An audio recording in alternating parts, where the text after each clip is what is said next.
Anda kembali bersama kami di obrolan malam. Tadi di paruh pertama obrolan malam Anda sudah menyaksikan.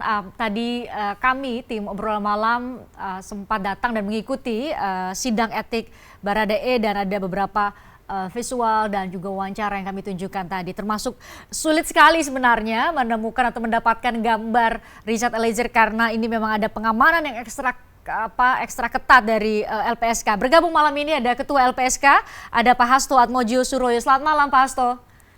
Selamat malam, Mbak Christian. Ini jajarannya Pak Hasto ini menjaga dan memberikan perlindungan ke Baradae ini luar biasa. Ini sampai teman-teman wartawan kesulitan betul untuk dapat gambar Baradae. Terima kasih sudah bergabung. Ada Profesor Hermawan Sulistyo, Prof Kiki, Guru Besar Universitas Bhayangkara. Selamat malam, Prof Kiki. Selamat malam. Terima kasih sudah bergabung juga.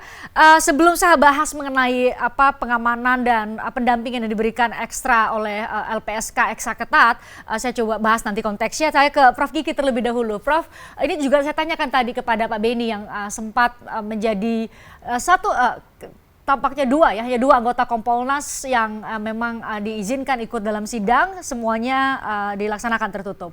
Jadi Prof Kiki, tadi saya tanyakan soal keputusan populis. Banyak yang menilai bahwa ini adalah keputusan populis, Polri tidak mau kemudian melawan arus yang saat ini banyak berharap Richard tidak hanya divonis sangat ringan tetapi juga ia bisa kembali di institusi Polri. Ini pertanyaan yang sama seperti yang saya sampaikan kepada Bu Pungki, saya tanyakan pada Anda. Apakah tepat diksi dari mereka atau sebagian orang mengatakan bahwa ini adalah keputusan populis? Menurut Anda apakah ada diksi lain yang seharusnya lebih tepat untuk bisa menggambarkan keputusan dari Propam Polri hari ini? Ya, kalau populis enggak juga, karena ada split opinion kan di publik.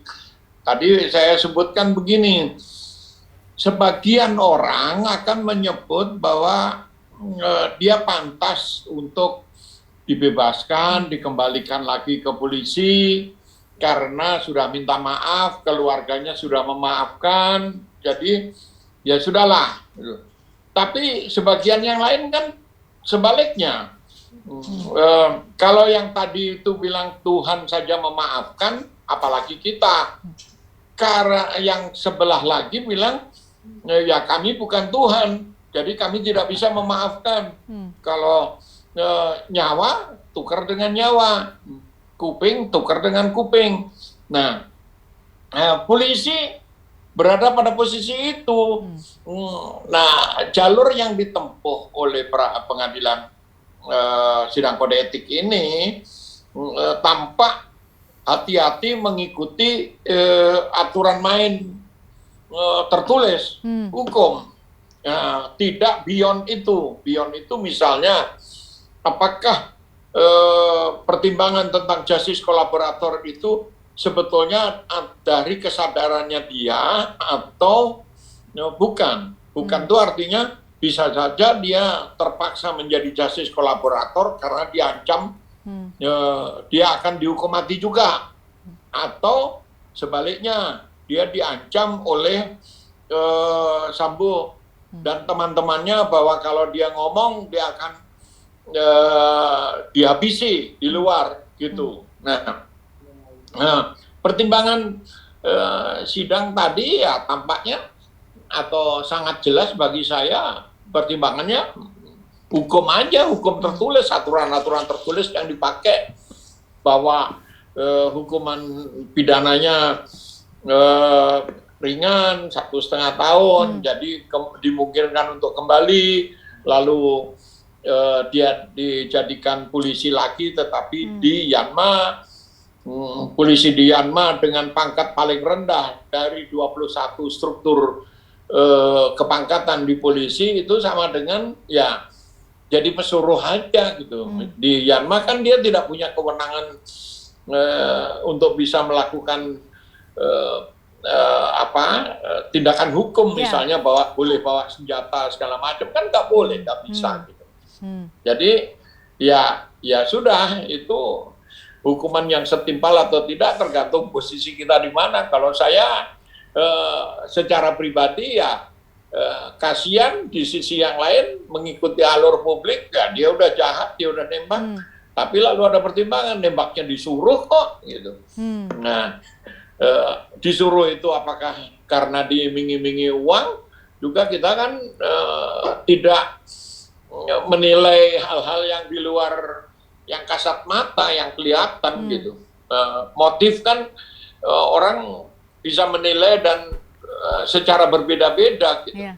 Saya nggak bisa menilai motifnya itu karena saya tidak tahu apa isi hatinya Eliezer.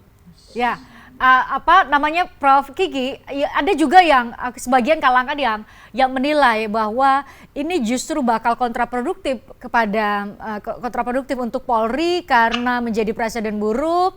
Kenapa Polri kemudian bagaimanapun Richard Eliezer terbukti secara sah dan meyakinkan melakukan tindak pidana pun ancaman pidananya sangat rendah, tapi ia telah melakukan tindak pidana dan kemudian justru diberi kesempatan untuk menjadi aparat penegak hukum di fungsi manapun itu, termasuk juga Dianma yang Anda sebutkan tadi, tidak megang senjata istilah sederhananya atau istilah awamnya.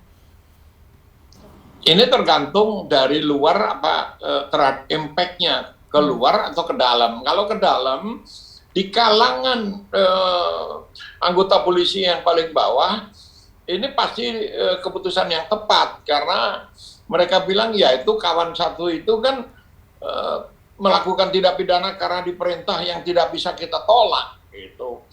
Nah, sementara publik yang punya perspektif tadi ini merusak image polisi karena tidak percaya bahwa akan ada perubahan-perubahan di bawah, di kalangan perilaku polisi gitu. Kalau saya lihat hukuman terhadap Eliezer dengan hukuman polisional ya, secara administratif dia dianmakan, istilahnya dianmakan, kemudian demosi 1 tahun untuk pangkat yang paling rendah, itu artinya ya jadi pesuruh aja deh, tukang pel, tukang suruh-suruh, tukang bikin kopi, udah itu sudah cukup gitu.